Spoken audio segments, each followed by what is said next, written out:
honest and open to all religions, all traditions, all ages, and all levels of experience. Radically accessible, pragmatic, and eye-opening. Simply for everyone. Welcome to the Project Mindfulness Podcast. We'll take you on a journey across the globe and talk with other meditators about their practice, the lessons they have learned, and what they want the world to know. Good day and welcome.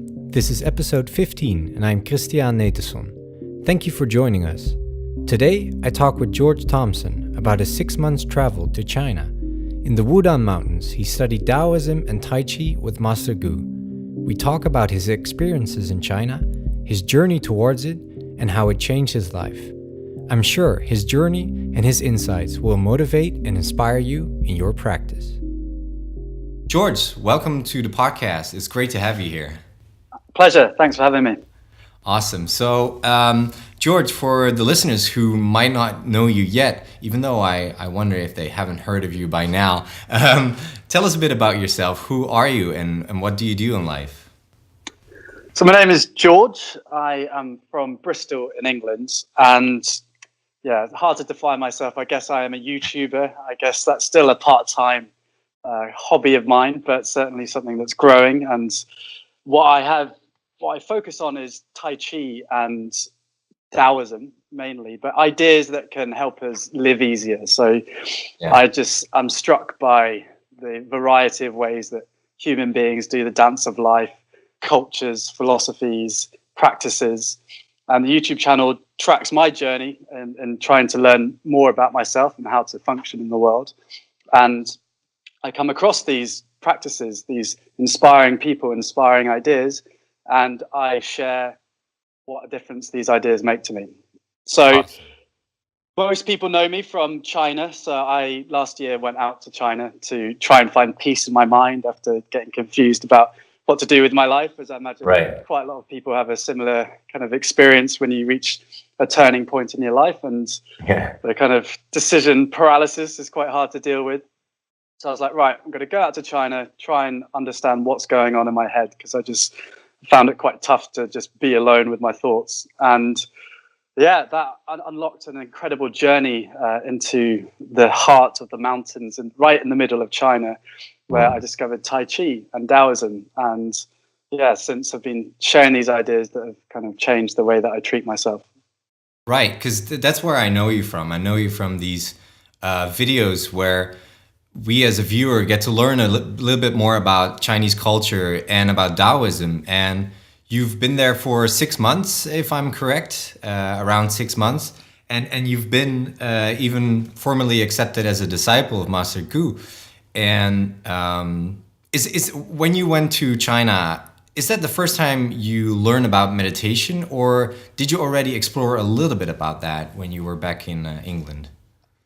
So I'd done Headspace. I imagined your audience will know about Headspace. I did it a little bit, but I've always kind of been open to these ideas. I have quite a scientific mindset, but also just a dumbfounded appreciation of how incredible the world is. And so I'm quite open to these ideas that kind of help me learn more about it, which isn't just in a totally rational, clinical sense, and kind of appreciating the mystery of the world.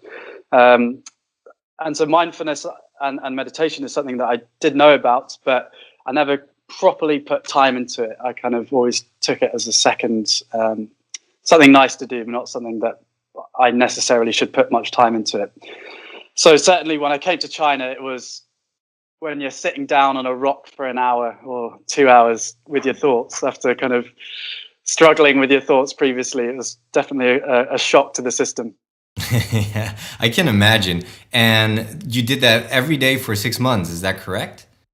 Not quite that much. So the practice that we did, you'd wake up and you'd go for mindfulness walking. And so that is either trying to fully be present in the world around you, so appreciating all the trees, the birds that are just waking up like you are, and being present in the world. Or it is concentrated mindfulness walking. So that is often focusing on your feet and kind of getting into the breathing rhythm and being quite concentrated in your focus. So we would do that for 20 25 minutes to 35 minutes. And then we'd do Tai Chi, which of course is a moving style of meditation.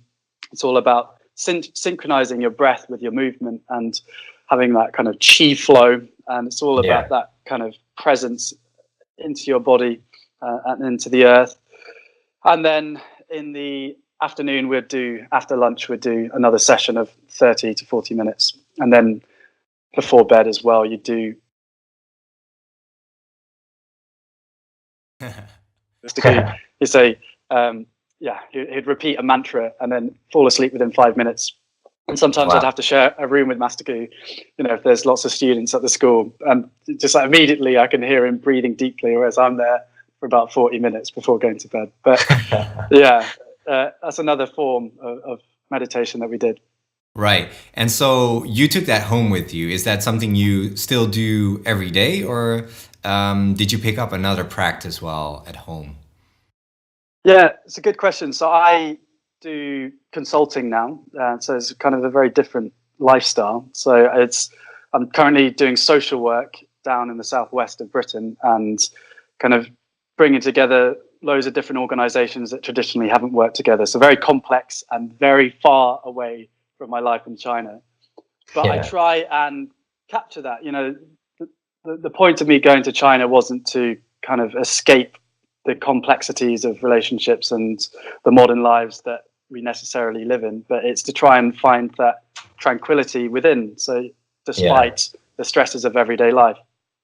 So each morning I wake up, I do standing meditation and Tai Chi, and then that just sets me up perfectly. And it's a great reminder that actually, the stresses of the day, and the day is stressful sometimes, I can choose to feel that stress, or I can just kind of accept it. And doing that morning mindfulness practice is a really good way to just reset and remember that you're okay.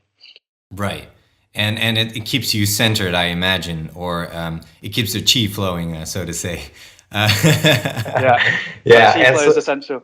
Nice. Yeah. So you talked a little bit also about your schedule in the Wudang Mountains.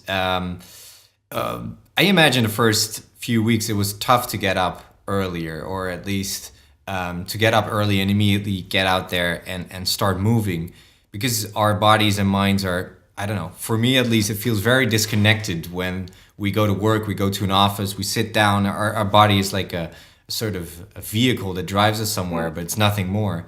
And you experience the sort of more of a unity, right, of the body and the mind, and how they can cooperate to make you a happy human being and others happy. I think that's amazing.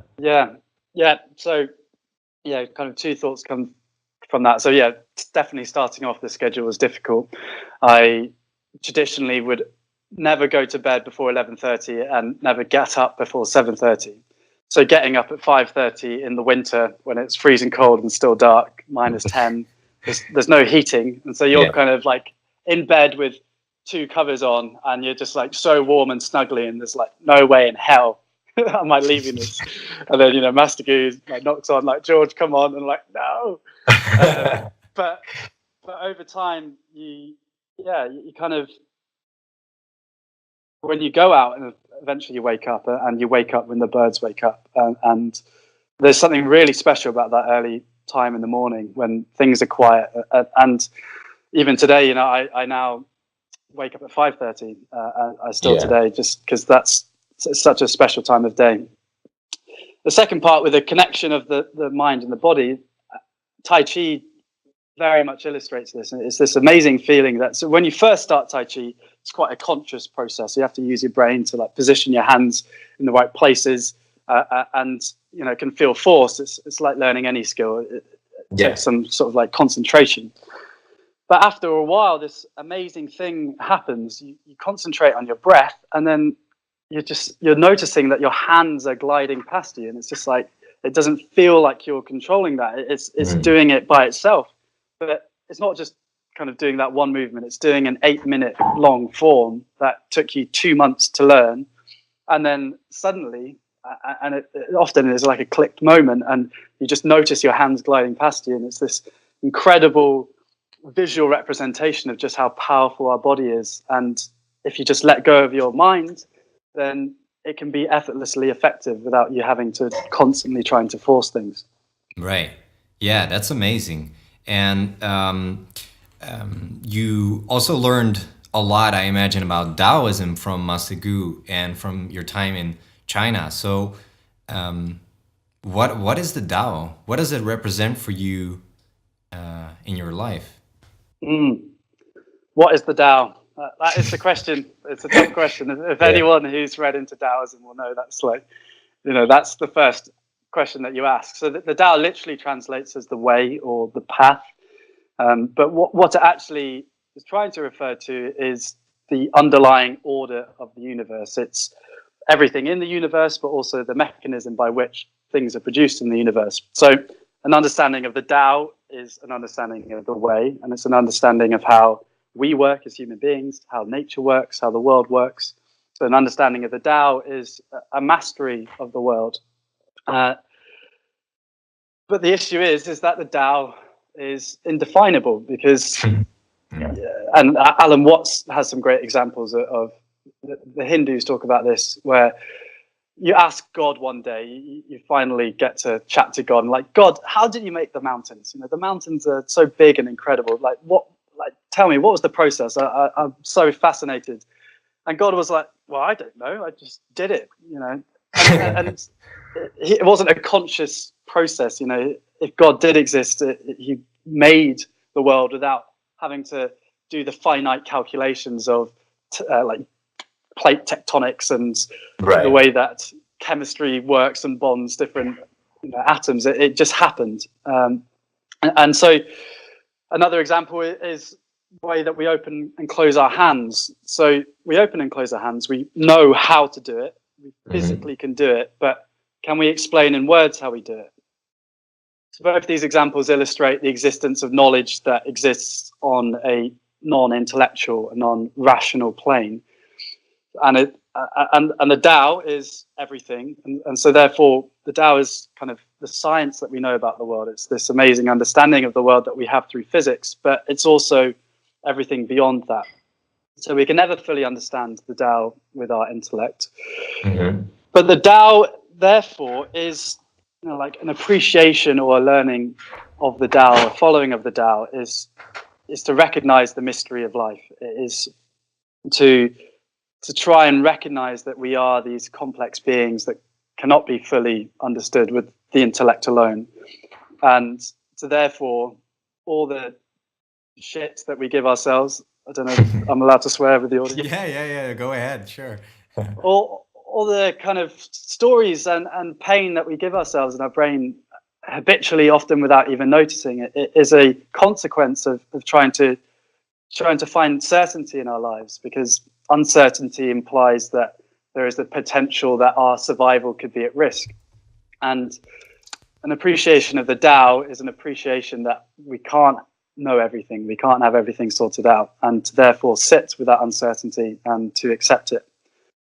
And that is an incredibly powerful lesson that none of us can fully learn because we're hardwired to try and crave certainty. But an exploration of the Tao can massively help you with the way that you treat yourself.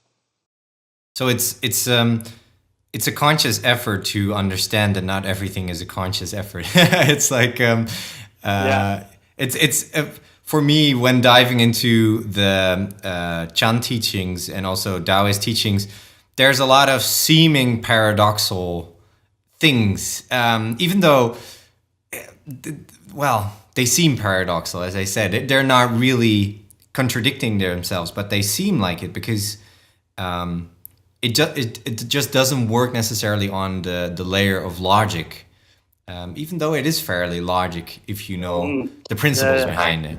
And you've been also to a Chan monastery or a Zen monastery there. I remember seeing a video of you going to go to one, and I think you asked the master something there, but I don't remember exactly what you asked. What happened there exactly in that? I'll go to that. I just want to pick up on your last point because it is interesting. A lot of these ideas seem paradoxical or like nonsensical, and operate in the world of things, objects, and judgments. Chapter 2 of the Tao Te Ching goes something along these lines. Under heaven, all know beauty as beauty only because there is ugliness.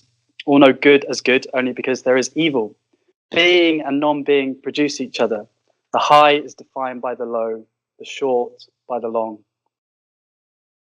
For this reason, the sage acts with apparent duality and paradoxical unity. He acts without effort, teaches without words, nurtures without possessing, competes but not for results. Because he does not contend, he is beyond reproach. So That's beautiful. it's beautiful. The sage acts with apparent duality and paradoxical unity.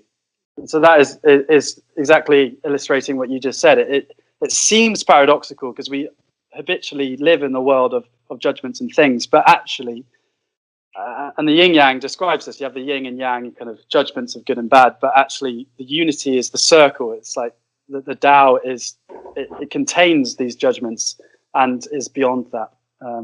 Yeah. So that's why actually these ideas can be logical, and you can be a Taoist and be hyper rational and be a physicist, but then still appreciate that mystery beyond the realm of science. So, Chan Monastery. Well, Yeah. So Taoism, I didn't actually really know anything about Taoism before going to China. I was like, right, Buddhism, it's much more popular. Therefore, like Taoism, I don't know, didn't really read much about it, but because it's so much smaller, it can't be as good. And then I was like, I'll check out the Wudang Mountains, and then happened to fall in love with Taoism, which really resonated with me as a philosophy. But my original intention was to try and learn about Chan or Zen Buddhism. Yeah. And I heard on the grapevine that there's a Kung Fu monastery in the south of China that takes foreign students. And I went and visited there. And really all I asked, I'll paint the scene for you. So it's this incredible collection of temples that are kind of nestled in a mountain, up 5 kilometers up this mountain, overlooking this massive valley with a lake down below, and kind of civilization and Chinese agriculture. But hidden away is this little temple. And you kind of walk into the temple, and there's 2 demons bearing down on you with knives and protecting the temple from gods, protecting them from demons, I guess. I don't know what they are then. They are protectors of the temple, and you walk through, and there waiting for you, it's genuinely like out of a film, is the master meditating underneath this beautiful tree in the courtyard of this temple. And it's just mind-blowing. So it's this incredible opportunity to live, eat, train with these Kung Fu monks. Now, I was running the YouTube channel, and there's always this contradiction in me between trying to learn these things and go on my own spiritual journey, but then also these are such amazing ideas that I'm like, why, like Taoism, why am I not taught this at school? Like, why did I have to go to China to find out these things? So given the impact it's had on my life, I feel some obligation and great joy in sharing these things. So I was like, hey, master, can I film you and we explore some of these Buddhist ideas together? Now, unfortunately, he is, and Zen Buddhism in general, they're very secretive, but also they believe that destiny needs to take you physically to that place for you to be ready to hear these ideas. Yeah. And I believe that, I kind of question whether mindfulness teachings, they make massive difference in schools, but often I feel there has to be a pull towards these ideas rather than a push. Like there needs to be something inside you that wants to seek out these ideas. And the Buddhists, Zen Buddhists, believe that kind of in a more extreme form, that you physically have to go to the temple to actually learn any of these ideas. I think that's too far. I think that's elitist, because actually, if you don't have enough time, or if you don't have enough money to go to China, then these ideas could help you, but you can't physically go there. Yeah. So that was the answer. I failed in that quest. and yeah, got rejected. You couldn't slip a koan in there or get something more from him, like a mysterious saying or anything. Yeah, well, yeah, I tried. I did it a few times, but yeah, no luck, unfortunately. Wow. So talking about your journey in China and the culture there, what was the biggest culture shock you experienced? Like what took you a long time to get adjusted to that was really normal there? I imagine there are a few things. Yeah. Besides the language. Yeah, the language is an interesting one. It's a beautiful language, and the characters are fascinating. That, to be honest, it wasn't that bad. There are lots of little things that are different. The kind of the traditions of manners and being polite, queuing, not spitting on the ground, not shoveling food into your face. There's kind of stuff like that is kind of semi-normal in China. I mean, it's changing with the younger generation. Great example that there's a Inner Mongolian Chinese man came to Master Gu's place, and we're sitting having dinner. He lights up a cigarette and then just flicks it on the ground when he was done with it. I'm there like, surely you must have some conception of like who was literally me, him, and Master Gu. There's just three of us, and he flicks it on the ground. Like, who do you think is going to clear up this cigarette? And of course, I didn't say anything. I just did it myself later in the night when he'd gone. But I was just like, there's little things like that. It's just like the Western brain. I guess we're all very polite to each other, and we've been socialized and conditioned to be polite. But it's little things like that manifest themselves.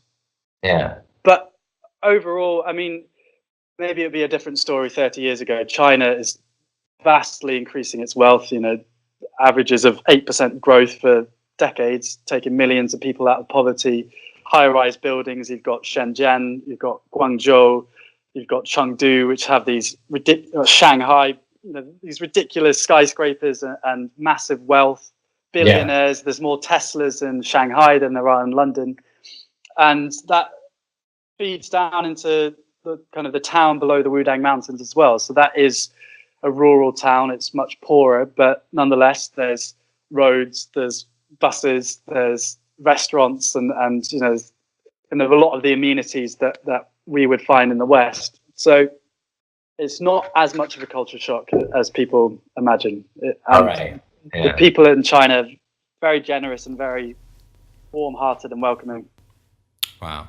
Well, that's cool. I mean, it's sort of cool. It's also I don't know if it's sad, but it has something like these faraway places where there's a little bit of an ancient culture still living there. And but you got in the good part, right? The Wudang Mountains is basically still very secluded, still very much in nature, and quite unique. Yeah. It's this incredible collection of temples, monasteries, kung fu schools, Tai Chi schools, all in this kind of enclosed, expansive park right on top of a mountain with absolutely clean air. And you go for a walk and there's a monk just like standing on one leg chanting, and that's just like I'm just like off on a walk just chatting to myself, and there's just like a monk just there, and I'm like, ni hao, samayang, like just like, how are you doing? And I mean, if he's chanting, I probably wouldn't do that, but you see the monks regularly. You make a good point, and the Wudang Mountains has this incredible culture, an ancient culture that's absolutely still alive and draws people in kind of a genuine sense. And that is juxtaposed to the capitalist commercial instincts of the Chinese government that is all about expansion.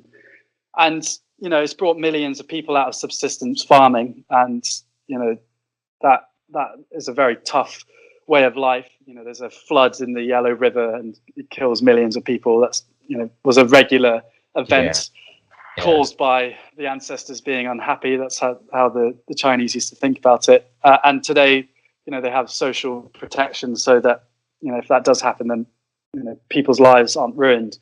Although they may be ruined in other ways.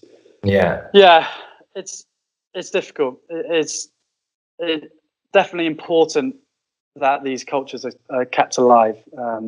But there's definitely motivation to do so. Yeah, because that's something that comes up for me. Like I personally practice Chan Buddhism, and my teacher lives in Taiwan.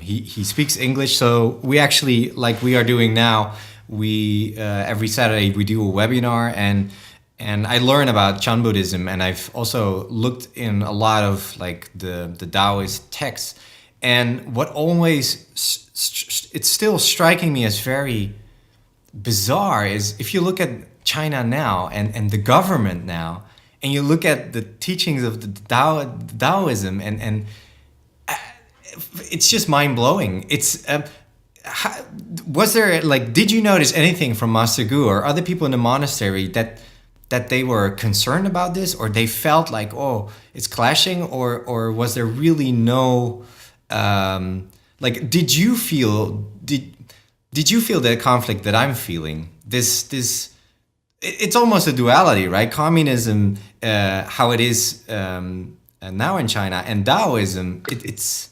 yeah, absolutely.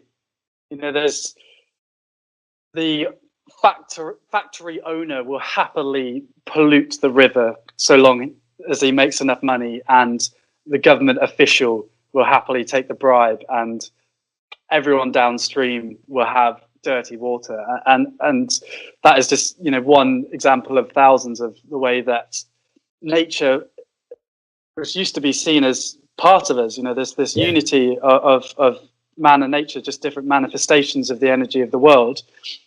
So there was a profound respect for nature, whereas kind of the communist modern government sees it as just a resource, something to be extracted, and not something to be nurtured or looked after. There's no sense of stewardship.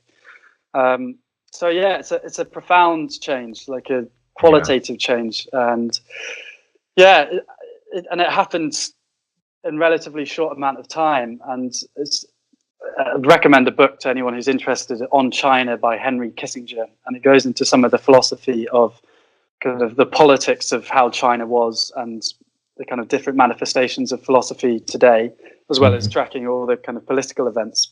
And yeah, it's an interesting question of China was as old as history itself. China existed before written records, So in our history, it was the balance of power. It's different warring states. You had France versus Britain, France versus Germany, whatever. There was no kind of domination or assumption that Britain was everything. The French king thought that he was divinely appointed, as all the kings did. But it was very, very much more powerful in China, where China was older than history itself. So China had always existed, and there was no competing states. There was just China. They called themselves Tianxia, all under heaven. And then there were the tributary states, which is Japan, Vietnam. And then there were the barbarians, which included Britain. We were known as the West Sea barbarians, which, given the record of our ancestors, is probably accurate description.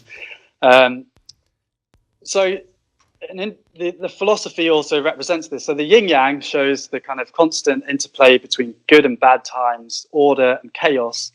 And when an emperor was abdicated and there was war, the people of China supposedly were kind of nonchalant. They knew that a new order would be resumed. It would just take a matter of time. So there was chaos, but of course the good times would come again. But the consistent thing throughout all of that is China itself. Right. The interesting thing is that, and it's kind of playing out in the world stage, or like the way that the Chinese government thinks about itself, is that the communist government and the Chinese people see the success of China returning to the world dominant stage position is just that reincarnation of that battle between chaos and order. Order.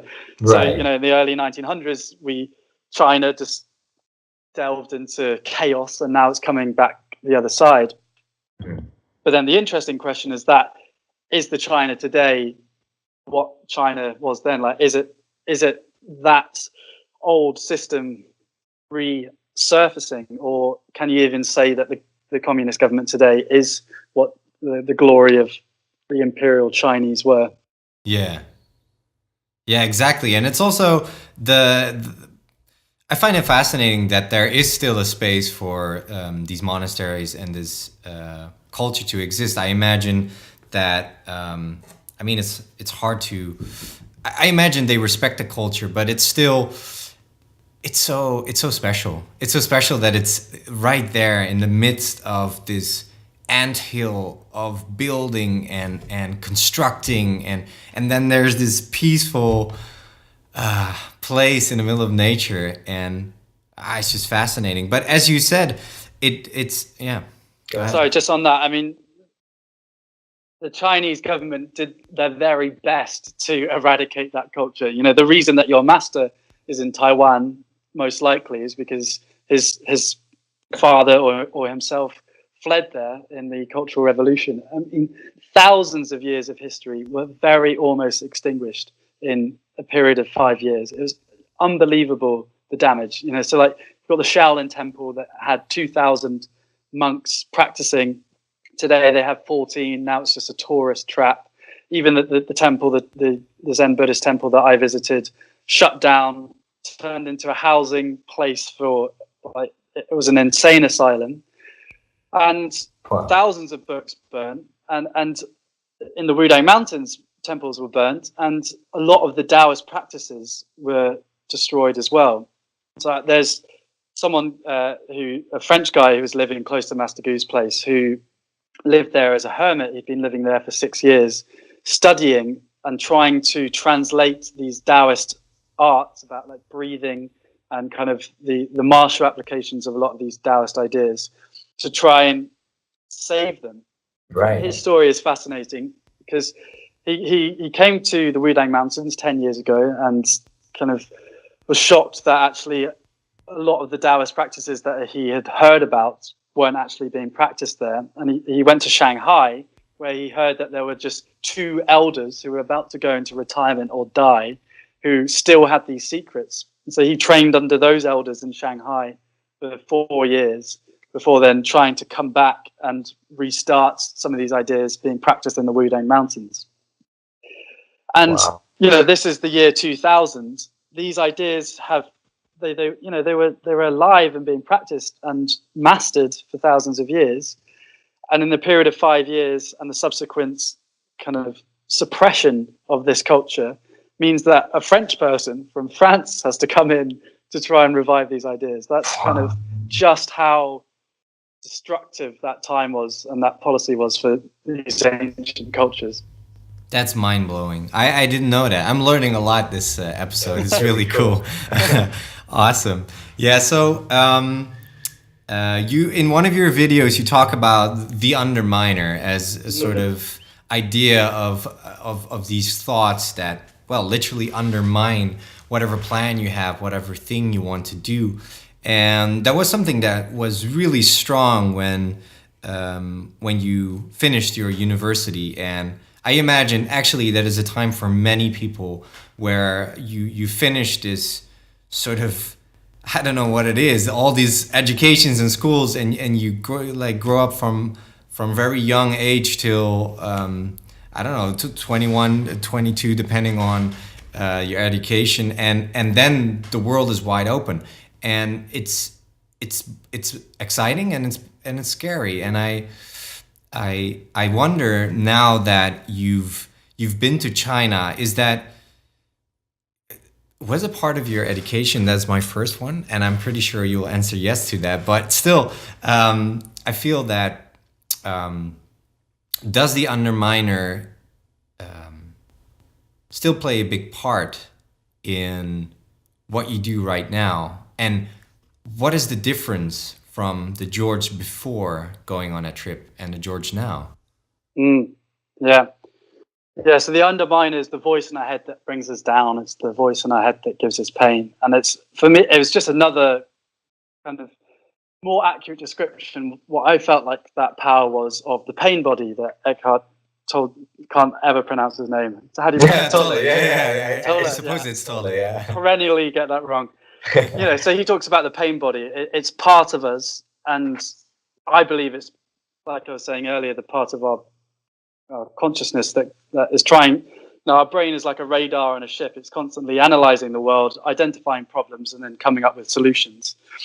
But if you only identify with that part of the world, then you're perennially going to be anxious and worried, because the world is so complicated that you can't have everything sorted out. So there's always going to be these potential problems. Like you have a conversation with a partner, a business partner, and there's just inherent uncertainty about that interaction because you can't see what or understand what they're thinking. That's something that we can't perceive. And that's why people get social anxiety. It's just like people don't know what others are thinking about them, and so then shut down in order to try and protect themselves. So the Underminer is this powerful force that is in all of our lives. It's the part of us that kind of is dismissive of our capabilities and unforgiving of our mistakes. And before coming out to China, I put a lot of pressure on myself to be this successful person, and a lot of pressure on myself. And when you're in the kind of structure of education, that's okay, because it's like you know what to focus on. It's just like, I work hard, get these exams done. But the problem with education and the way that our society is set up is that you get out the other side and society's like, there you go, there's 15 years of education, enjoy. You're left on the other side, and actually everything that you learn, you don't know how to apply that into the working world. There's not a job in, politics beyond being a politics professor. There's just like university often just supports future academics. And so it's difficult. You get out on the other side and you don't really know what to do. And so then for the first time, when you don't have this structure to support you, you don't know where to focus your energies. And then that's when the Underminer starts playing up. It's like, well, you're obviously not good enough. Like, you're obviously a piece of shit for not like being able to do this. Come on, like, you need to be better. You need to be better. And so I would just kind of be like sitting in this energy of just like, I didn't know what to do, and just kind of really giving myself a hard time. And so that was the motivation for going out to China. Today, absolutely, I still have thoughts where I'm harsh to myself, and often, it's the thing that you think in a cycle, and then you notice that pattern, and then got to just remember to breathe. And so the big thing, and the kind of 3 stages that I try and interact with my Underminer, which is to 1, breathe. Breathing just brings you back into the real world. It's just a chance just to break that just intensity of your thought pattern. And sure, you can go back into that, but often it's just creating that space. Just gives you that understanding that, hey, look, I actually am in control, even if I tell myself that I'm not. I can choose to follow these thoughts. Yeah. The second part is to challenge these thoughts in the sense that, are they accurate? So this is where Daoism really helps. So it's just like, am I really supposed to know what I'm doing right now? I mean, I don't even know how I open and close my hands. How the hell am I going to know what to do in life? And yet we put ourselves under this ridiculous pressure, this unattainable goals, because we think that we should have everything sorted out. And so Daoism, it talks about many ideas about like judging yourself, judging others, dealing with uncertainty, and appreciating that we are these beautiful, incredible miracles, thinking, breathing, living, vibrant beings. You see animals in the wild. You see your dog, you're sitting with it, your cat that you just picked up. It's just like, you look at this cat, it's just like, this is an incredible thing, and just like, what a beautiful, vibrant expression of the energy of the world. And yet when we look at ourselves in the mirror, we think, I'm getting fatter, or like, why am I not more handsome, or like, come on, why don't you work harder, or whatever pain that we give ourselves. And the Taoist was just like, look, okay, yes, our brain is hardwired to do that in certain regards, but the beautiful thing about being human and conscious is that we have the power to choose our response. So challenge these thoughts. We are these incredible beings. So just recognize that. So when the negative thought pops up, breathe, give yourself a bit of space, and then question, is this thought accurate? And then the third part is the key part, which is that you're not going to ever get rid of the underminer. It's part of the way that we're built, and that's okay. It's not about fighting this energy. It's about accepting it. Yeah. Often, it's okay to actually. Well, okay. So yeah, accept these thoughts. I was going to say something else, but yeah, accept these thoughts. And if you're constantly trying to fight this energy, then it's just going to wear you out, and you're just going to feel exhausted. You've got to be able to love yourself for all the parts that you don't like as well. And that's Right. That's the unity beyond the yin yang. It's like the judgments. Like, you call these things that you don't like about yourself as bad, but that they're only bad because you call them bad. If you actually love yourself for all these things that you don't like, then suddenly these aren't things that you don't like. They are just things. They're expressions of who you are as a person. Yeah, it makes a lot of sense. I think what I also connect with is, as you said, accepting, but also, I don't know a proper word for it, maybe transmuting. It's that sometimes you have this energy, or you have this, I don't know what it is. It could be anger, it could be anxiety. And more I discover that even these upbursts of emotions, or these energy, they can be used in a beneficial way. I also feel that, when we just don't learn how to change or use things for our benefit sometimes, and just make it more and more destructive until, as you say, this underminer, for some people, it even becomes like a real person. Like, it's just a voice in their head, as Eckhart Tolle also talks about. And I think, as you said, it's like learning to detach from that. But I also find that it's also the accepting, as you said, it's also the realizing, like, yeah, but okay, I get angry at myself, but what is the reason, and how can I also, make sure that I don't get angry at myself? It's almost like you're in a relationship literally with yourself, and you're trying to make the best of what it is. So, it's definitely not this fighting. It's not like stopping, whatever you want to call it, the pain body, the ego. It's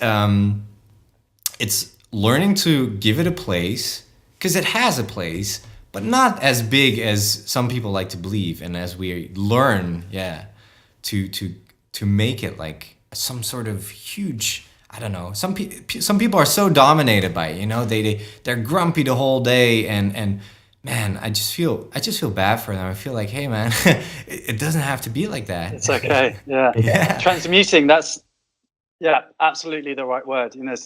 There's a good Chinese story that I don't know well enough to do it justice, but basically goes along the lines of some Chinese shopkeeper.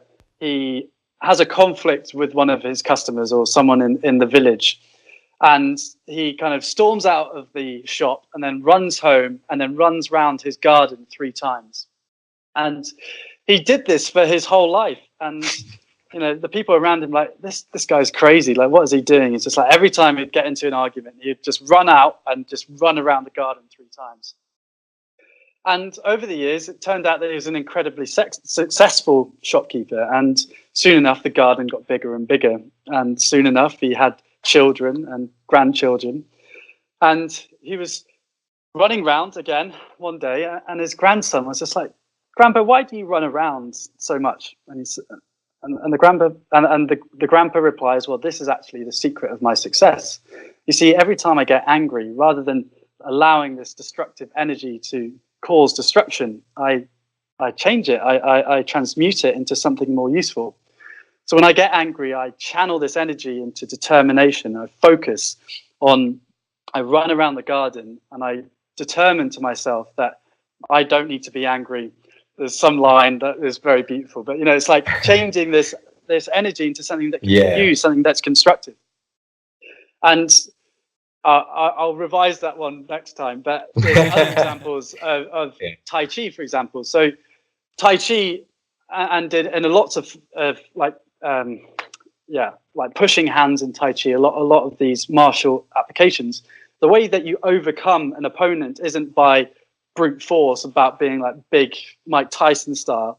It's about using their energy to overcome them. So so pushing hands is this very fascinating interplay between two players. So this is the opponent, this is me, and we're kind of going around in a circle. And the idea is that to them, it feels like there's nothing when they're pushing on your hand, and then you push back on them with enough force so that if they give too much this way, then you can pull them to the side using their own kind of force of moving forward to try and follow you, that you then topple them.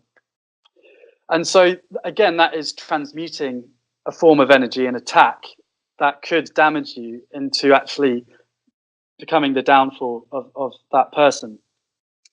And it's interesting, again, of like our anxiety, the trouble that we give ourselves, we are always striving to try and get rid of it. But actually, it's teaching us a lot about life. It's just, if we were constantly happy, we wouldn't know we were happy. And it's just like it's the fight between light and darkness in Christianity. Like if we ever actually extinguished the darkness, we'd never know that we were in the light. And actually, these darker times that we have that are a consequence of our life, complex occasions that happen to us, and we have no choice about them. Life gets tough. That's just the reality of living, and we can feel sorry for ourselves and feel down about how tough life is, or we can just see this as like, things are crap right now, but what can I learn from this? And you take that energy and you become stronger from it. Awesome. Yeah, amazing. That was such a big lesson for me to learn in my life, and that's some very central to Taoism for me. And the yin yang is like this, just understanding that it's all just part of this whole, and I shouldn't treat it as separate things. In any case, I'm actually wondering what book is besides your bed. What are you reading right now? What am I reading right now? Not reading anything Daoist at the moment. No, it's all good. What's something interesting I've read recently? I've been reading lots of interesting stuff. Book recommendations. Let's just go with that. So there's what I've actually been talking to him, which I feel incredibly blessed about, which is Derek Lin. Do you know Derek Lin? No, I don't. So he's like one of the foremost Daoist translators, contemporary Daoist translators, and prolific. He's got one of the best-selling Daoist translations, and he also wrote this book called The Tao of Success, which that story that I butchered is one of those stories. And so the premise of the book is often the ideas of Wu Wei, which we can get onto, but of Taoism in general, of kind of being a bit easier on yourself, being kinder to yourself, can often be seen as an excuse for inaction, for not doing anything, for kind of escaping from life, and kind of not putting effort into things. But this book is kind of saying actually that isn't the case. If you take Master Gu, a Tai Chi master or a Kung Fu master, it takes decades of dedication, determination, discipline to become a master in these things, and yet they're Taoists as well. So being a Taoist isn't about not doing things; it's about doing them in a way that is in keeping with the Tao. It's holding the paradox of trying and not trying. It's about effort and not effort. So you can put effort into things that you love because why not? We're alive. Let's see what we can do.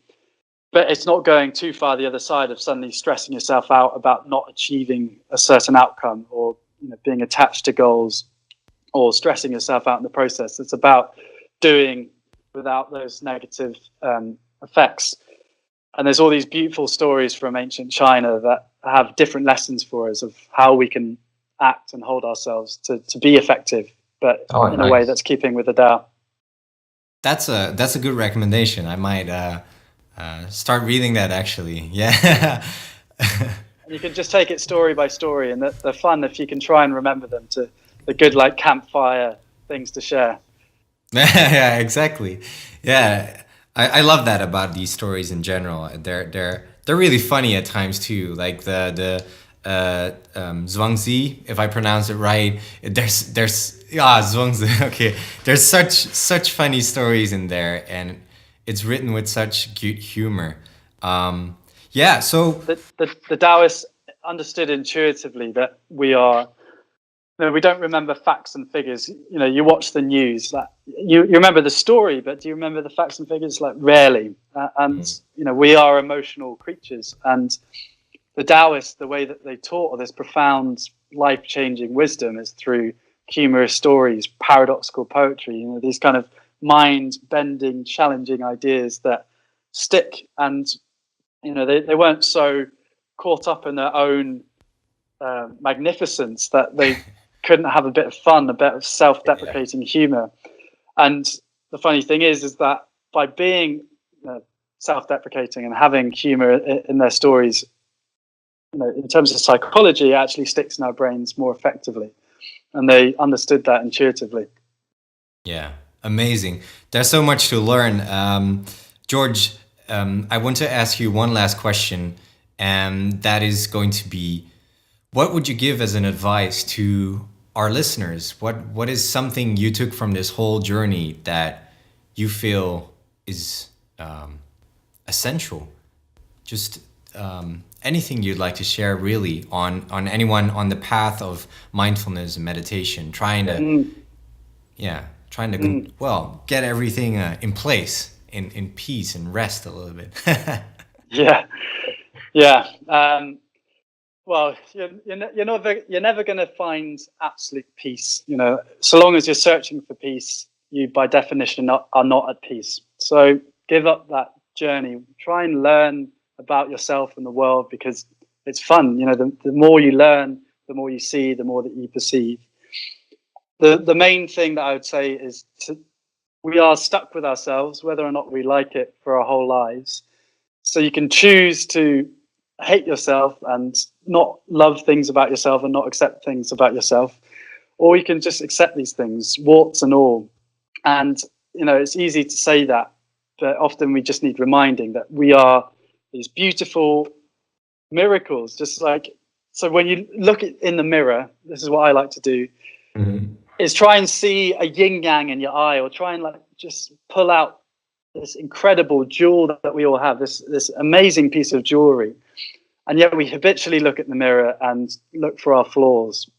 And so if you're struggling with loving yourself and appreciating yourself, just do that. Look in the mirror, and it doesn't matter how fat, thin, ugly, beautiful you are. Every single one of us has this incredible, complex thing in our eyes themselves, that anyone can appreciate. So love yourself a bit more. Give yourself a break. You're making life hard. Life is complicated already. You don't need to make it harder. Right.